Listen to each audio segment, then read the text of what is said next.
Today we are going to flip this table that I purchased at the thrift store. I got this table for $25 last year. If you have been watching my channel for a while, you might remember that I purchased this, a year ago or more. And I have done my research and I have finally gotten up the courage to flip this and paint it. And so I am welcoming you to come along with me on this vlog today, and I'll show you what I do with this table. I'm Marie. Welcome to my channel. I'm so glad that you are here. So first we're going to start by cleaning it with this crud cutter. We're going to give it a good overall scrub and take it and put it all over the table, legs, sides, drawer, everything. We're going to give that a good scrub down. And then the next thing that we're going to do after we do that is I have decided to sand this. Now, the paint that I'm using is furniture paint, and I'll tell you about that in a minute. And it doesn't really require sanding, but I decided to do this anyway because I have a mantle that I did in this orange oak, and I just really felt like I wished I had sanded that mantle. So I'm just going to go ahead and sand this, even though the paint says that I don't really have to. Give it a good wipe down there. Today I am using Jolie Furniture Paint in the color Swedish Grey, and this is 1 quart of that paint. So I'm using this chalk paint brush that I purchased at Lowe's. It was around $18.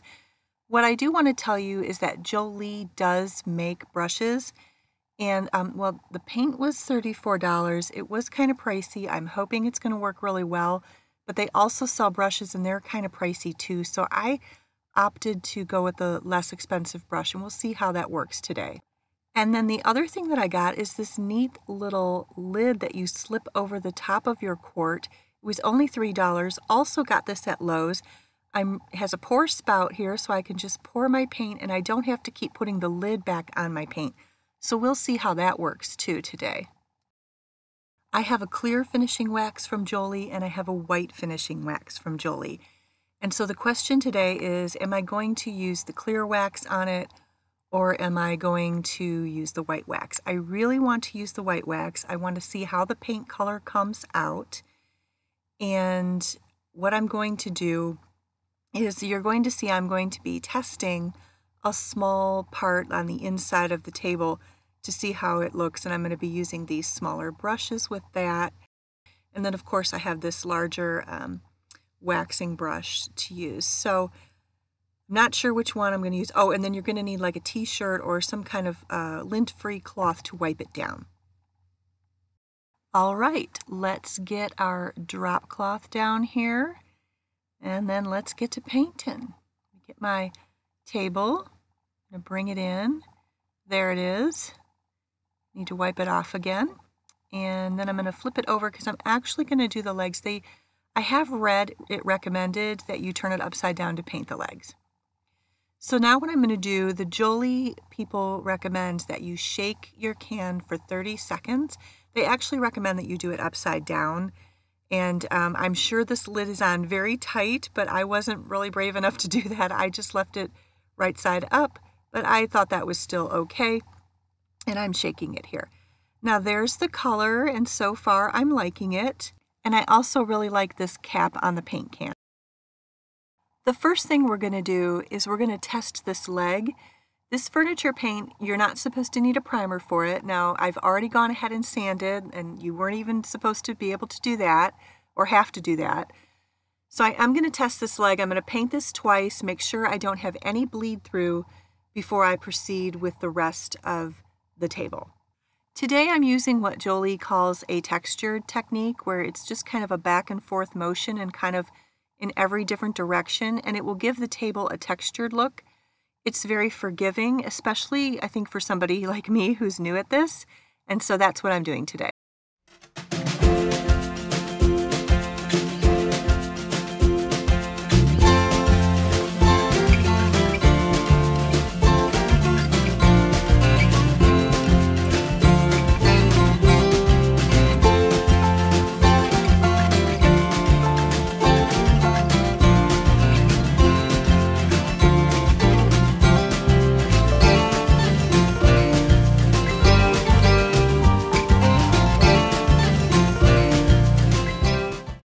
have it on the floor, so I kind of missed that, so I had to go back and get that. So far, I am really loving this paint. It says it doesn't take too long to dry. So I did purchase this paint. I'm not sponsored or anything. I purchased it myself and I'm trying it. I did watch some other YouTubers, and I'll link, especially one channel I'll link below that really helped me in doing my research. Okay, so this is coat number 1, and I'm gonna let that dry. I looked it up, it says about 20 minutes, but I'm gonna give it 30, just in case I have a couple spots that I can see are still wet. Okay, second coat is applied. We're gonna wait for it to dry and see what it looks like before I decide if it's gonna be okay or if I'm gonna need to prime. Okay, I'm looking at this and I am pretty happy with this.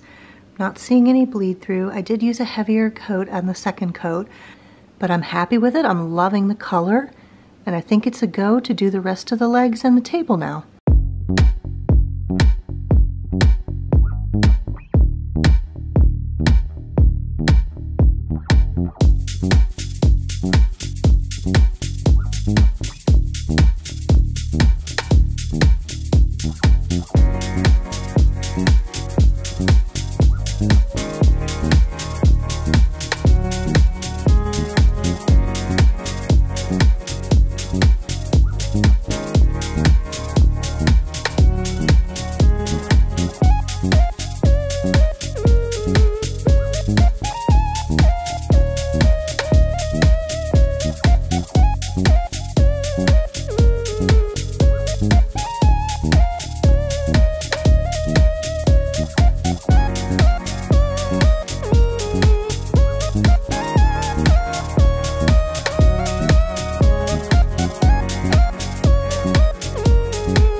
All right, the first coat is done on the legs, the rest of the legs, and the underneath and the sides.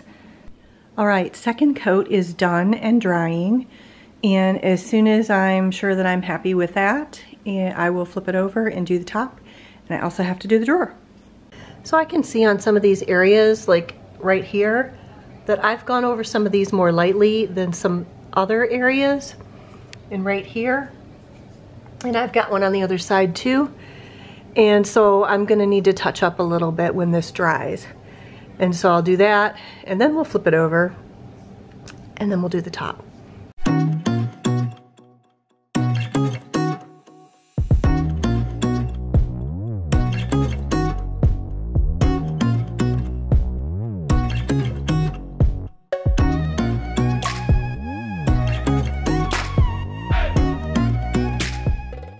Okay, so I think that that third touch up there, and I did kind of do it all over the 3 legs because I'd already done this leg here, and I actually had a pretty good coat on that. That didn't really need a third touch up, but going over the rest of it here, I did do a little bit of a touch up on this leg and then all around on these surfaces here.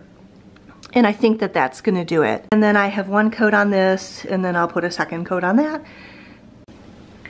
So what I'm gonna do is I'm gonna take my white finishing wax because I wanted to do some of the details here in it. And I'm gonna go ahead and I'm gonna put some of this on because this Swedish Grey is actually a lighter color than I thought it was gonna be. And I'm not sure how that's gonna look. So I'm gonna use this underside of the front of the table where you won't really see it to put it on and see if I like it. So what I'm doing is I'm taking this brush and I'm putting it in those corners there because the wax will have a tendency to gather there and it will give it like a little definition. So I want to see what that looks like. So that's the first thing that I'm doing, and then I wipe it off with my t-shirt. And then the next thing that I'm going to do is I'm going to put it all over the back of this larger surface because I actually might do the whole table in the white and I want to see how that looks. And I do like the dimension that it's giving there. Now we're ready to do our top. So again, this is the textured finish, and so I'm kind of painting in all different directions, kind of in crisscrosses. And then the other thing about this technique is that You really don't need to wait until the paint is completely dry to go ahead and do your second coat, because that's kind of part of what gives it the textured look. So when it's still drying, you can go ahead and go in and still do more painting to give it that nice textured look.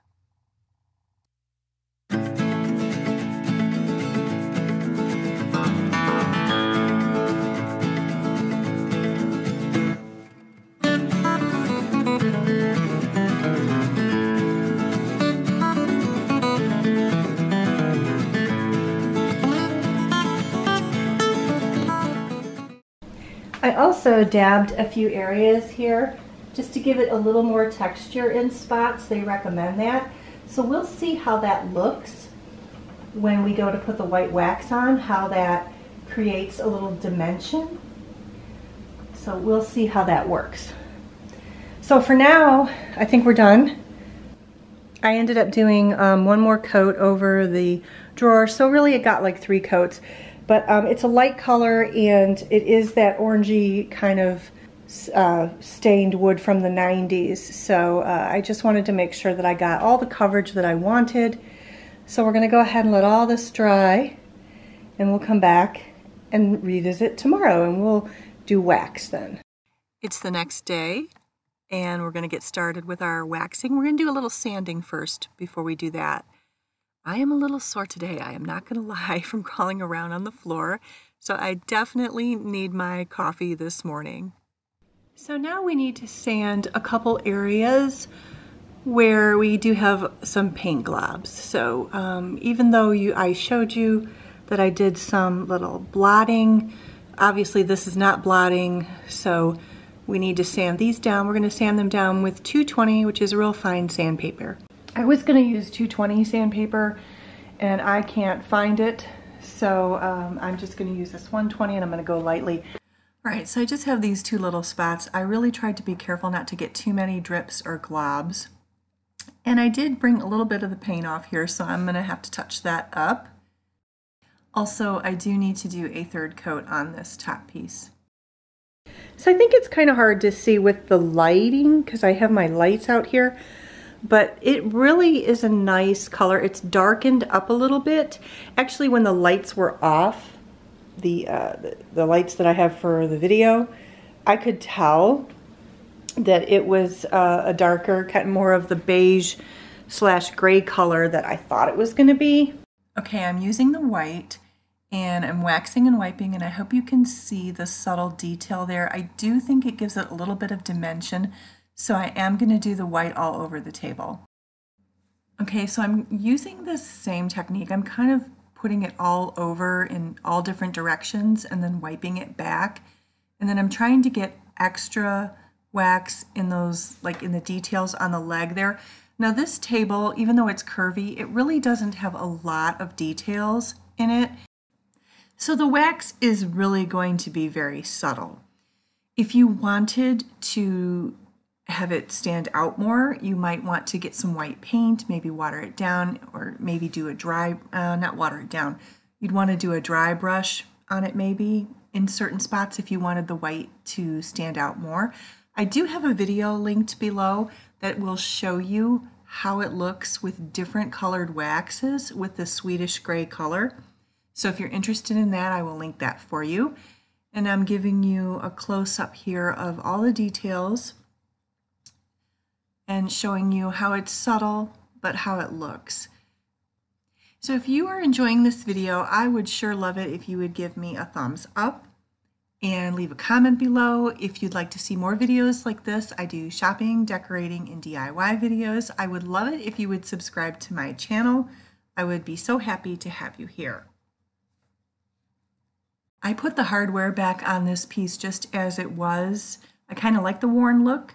I don't know, I might paint it later on. I'm going to live with it like this for a little while, and I'm going to think about it. I'll let you know if I change my mind and decide to paint it.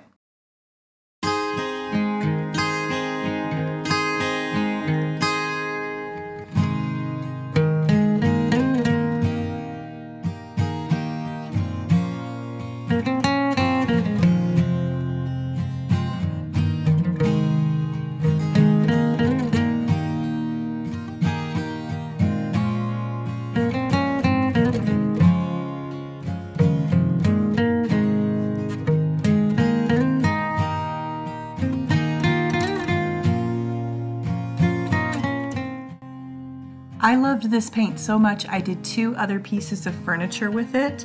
There's plenty of paint left over too to do even more, so it was well worth it. I would say that I probably maybe would look into getting the Jolie brushes, which are kind of expensive, but I wasn't real happy with the brushes that I used.